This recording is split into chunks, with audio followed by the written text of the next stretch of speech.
We know how Culture News has been on the forefront of highlighting what is happening in the oil and gas sector, the oil sector in particular now in this country, and it's to the credit of the great newspaper that Culture News is.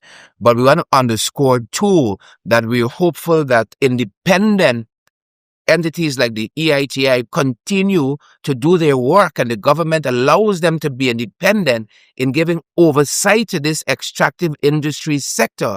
I was aghast, as much as the nation was, to hear the Minister with responsibility for this sector, Vikram Bharat, state that to bring the Petroleum Commission into operationalization would be to slow down the pace of the industry.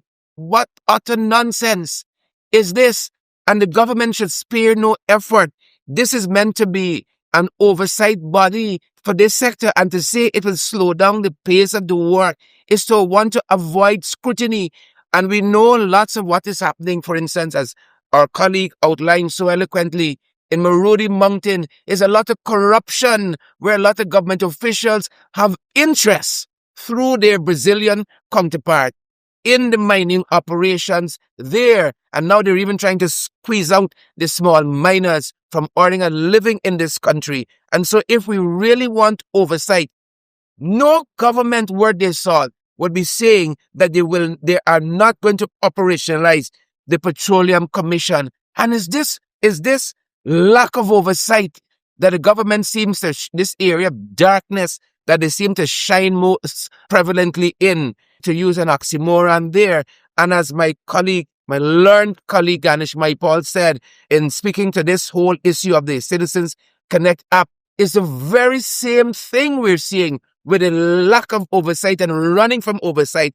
Why this government that passed legislation along with the competent opposition, we have the Data Protection Act in 2023 and the Digital ID Act in 2023 as well, have failed to date to issue the commencement orders for these two pieces of legislation. Why?